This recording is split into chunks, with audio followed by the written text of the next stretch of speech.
Drama serial बरज़ख। पिछले कुछ ही दिनों से मुझे लोगों ने मुख्तलिफ वीडियो क्लिप्स शेयर किए। ये एक नया ड्रामा सीरियल है बरज़ख के नाम से, जो कि इंडियन जो एंटरटेनमेंट नेटवर्क है Z5 उसके ऊपर ये एयर हो रहा है। सो जनरली स्पीकिंग हमारा कुछ कंसर्न नहीं होता अगर फॉर एग्जांपल इंडियन मीडिया कुछ भी पोर्ट्रे करता है, कुछ भी दिखाता है, लेकिन इस ड्रामे के साथ असल मसला ये है कि ये drama Pakistani cast, Pakistani director, Pakistan में शूट होने वाला इंतहाई घटिया नौयत का ड्रामा है। और मैं इसके बारे में आपको बताता हूँ कि इसके अंदर घटियापन क्या है। LGBTQ एजेंडा को फुल थ्रॉटल प्रमोट किया जा रहा है, फहाशी को फुल ऑन प्रमोट किया जा रहा है। और ये शादी का क्या सीन है? You think it's a dementia? No, love. लेकिन जो अब है ही नहीं उससे शादी करना it's a silly thing, no? ये किसने कहा है ही नहीं। मुझे लगता है ऐसे, शायद मैं इस बात में गलत हूँ, कि पाकिस्तानी ये जो आर्टिस्ट इंडस्ट्री है और जो डायरेक्टर प्रोड्यूसर थिएटर के लोग हैं और जो टीवी मीडिया के लोग हैं, लगता है ऐसे है कि ये लोग ना बिल्कुल फटने को आ रहे हैं। यानी कि ये बहुत कुछ दिखाना चाहते हैं, लेकिन समहाउ अभी किसी किस्म का कोई प्रेशर है जिसकी वजह से ये वो फहाशी और उरियानी और बदकारी के उस लेवल पे नहीं जा रहे, कम से कम मीडिया में दिखाने की हद तक। लेकिन बाहर के हमसाया मुल्क से अगर कोई उनको ऑफर आ जाती है, यानी सारे रूल्स खत्म हो जाते हैं। यानी आप होमोसेक्सुअलिटी, फहाशी सब कुछ दिखाने के लिए तैयार हो जाते हो। जैसे कि पता नहीं आपके अंदर कौन कौन सा गंद भरा हुआ था, किसी ने आपको हल्की सी ऑफर कराई तो आप तो यानी कुफार से भी आगे चले गए। एक माइनर बच्चा एक मर्द को नहाते हुए देख रहा है, यानी किस किस्म की आई डोंट नो पीडोफिलिया किस्म की जो है ना इंफॉर्मेशन आप देना चाहते हैं लोगों को, और इसको एंटरटेनमेंट के नाम पे दिया जा रहा है। और हमारी आवाम जो है वो क्योंकि उसकी ड्रामे की एस्थेटिक्स देख के कहते नहीं जी एस्थेटिकली बहुत अच्छा है, इसलिए हम उसको अप्रिशिएट करते हैं। झील भी देखी, खाइयां भी, क्या पता जनूब की तरफ चले गई, विदाउट रियलाइजिंग कि किस किस्म का गंद और अल्लाह और उसके रसूल के बताए हुए दीन से दुश्मनी लेने वाला काम है ये, जो कि इस ड्रामे के थ्रू किया जा रहा है। नाम ऐसा रखा है आपने जिसका नाम है बरज़ख।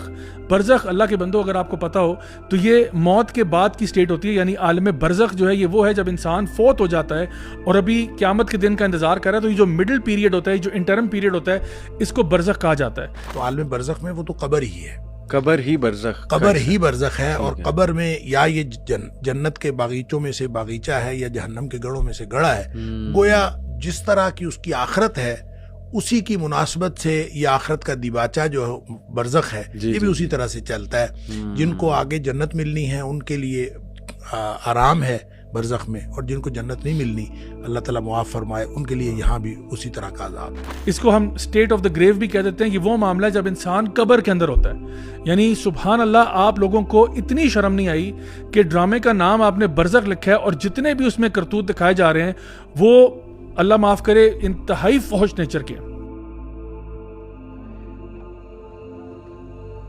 मावन भी कभी कभी ऐसी आवाज निकालती थी जब बाबा जिंदा थे। इसके अलावा मैं कंस्पिरेसी थ्योरी में नहीं जाता, लेकिन जो बरज़ख का जो फॉन्ट है उसका जो ए लेटर है वो भी फ्री मसोनिक इल्यूमिनाटी सिंबलिज्म को डिवोट कर रहा है। इसकी डिटेल्स में मैं नहीं जाऊंगा क्योंकि ये एक और टॉपिक है, another topic for another day.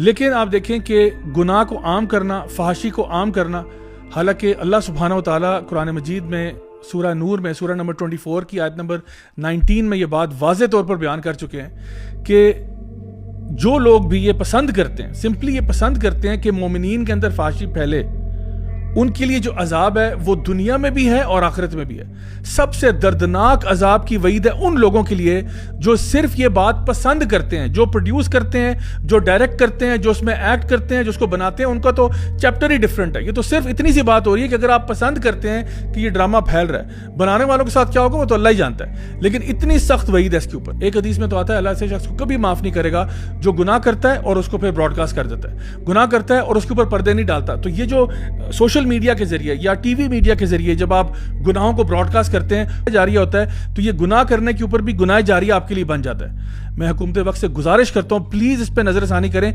आज तो चलें, इन्होंने कुछ सीन्स पे ना करते करते ब्रेक लगा दी, कल को वो नहीं करेंगे तो आप क्या करेंगे?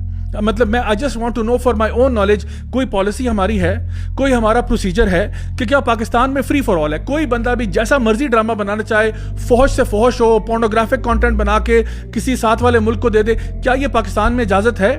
क्या हम इसको अलाउ करेंगे मुल्क पाकिस्तान के अंदर जो ला इलाहा इल्लल्लाह के नाम पर बना? तो फिर सवाल यह है कि इस मुल्क के अंदर ऐसा कंटेंट कैसे बनने की इजाजत दी जा रही है। आई एम श्योर किसी से तो इजाजत ली होगी, और मुझे फ्रैंकली स्पीकिंग शर्म आती है उन एक्टर्स और एक्ट्रेसेस के ऊपर जो इस पूरी चीज को, और इसके अलावा भी वो जो लोग जो इस ड्रामे को कहीं ना कहीं थोड़ा बहुत अप्रिशिएट कर रहे हैं। इतना खूबसूरत बनेगा, थीम बहुत डिफरेंट है, और क्योंकि इंटरनेशनल प्लेटफॉर्म है तो ना जबान और ना लिबास और ना फिर किसी सीन के ऊपर कोई बंदिश नहीं है। इंटरनेशनल रूल्स अप्लाई करते हैं, हमारे नहीं। तो इसलिए वो लोग जो कि यूज्ड टू हैं इस तरह के इंटरनेशनल ड्रामास देखने के लिए, उनको मजा आएगा, उनको वो फील आएगी।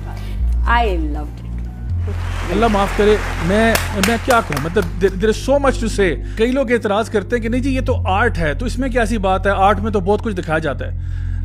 बराए मेहरबानी, मैं खुद आर्ट के साथ मुंसलिक रहा हूँ, कई अरसा मैं थिएटर वगैरह करता रहा हूँ, लेकिन मुझे अच्छी तरह मेरी आर्ट है और ये मेरा दीन है। हमारे लिए एज मुस्लिम्स सब कुछ ही हमारा दायरा इस्लाम के अंदर ही आता है। हम कोई भी ऐसी हरकत नहीं कर सकते जिससे अल्लाह और उसके रसूल नाराज हो रहे हैं। चाहे हम कमाना चाहते हो, चाहे हम कोई आर्ट करना चाहते हो, चाहे हम किसी किस्म की एंटरटेनमेंट या स्पोर्ट्स करना चाहते हो, दीन आपको इजाजत देता है, लेकिन कुछ ब्रैकेट्स लगा देता है कि इन ब्रैकेट्स के अंदर ही रहना है आपने। और ये जिस किस्म की होमोसेक्सुअल चीजें दिखाई जा रही हैं और फहाशी दिखाई जा रही है, और लिटरली वो सीन्स जो कि बेडरूम के सीन्स हैं वो दिखाए जा रहे हैं, तो ये शर्म से डूब मरने का मकाम है।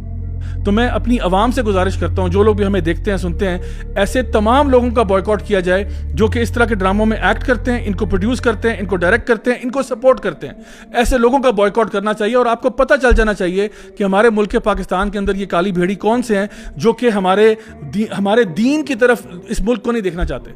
मैं चाहूंगा कि हम इस तरफ एक हैशटैग भी इंट्रोड्यूस कराएं, हैशटैग नो फहाशी और हैशटैग नो बरज़ख। ये हमें इसको ज़्यादा से ज़्यादा मशहूर करें। हमने ये हैशटैग्स को आम करना है ताकि लोगों को पता चले कि they should stay away from this content. और जो लोग भी इसके अंदर एक्ट करते रहे, डायरेक्ट प्रोड्यूस करते रहे, उनको भी जाके बताएं कि खुदा का वास्ता है, यानी तमीज़ के दायरे में रहते हुए हम कभी भी ना तो हम वायलेंस को प्रमोट करते हैं, ना हम किसी और चीज़ को, यानी जो भी नेगेटिविटी को प्रमोट नहीं करते, लेकिन इन लोगों को कम से कम होश दिलाना चाहिए कि खुदा का वास्ता है ये कंटेंट अब आप इसके अंदर पार्टिसिपेट ना करें। अदरवाइज हमारा आपके साथ बॉयकॉट रहेगा जब तक कि आप यानी पब्लिकली अपोलोजाइज नहीं करते कि आपने ऐसा कंटेंट किया जिससे सब लोगों के जज्बात मजरूह हो रहे हैं। तो इसलिए हमें अपना रोल कम से कम प्ले करना है। याद रखिए, गुनाह इसलिए नहीं फैल जाता, बुराई इसलिए नहीं फैल जाती क्योंकि बुराई बहुत ताकतवर होती है।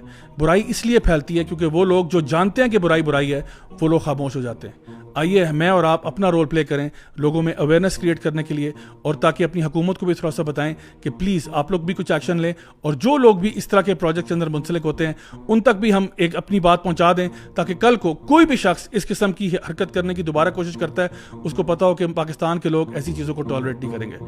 अंटिल नेक्स्ट टाइम, अस्सलामु अलैकुम वरहमतुल्लाहि वबरकातुहू।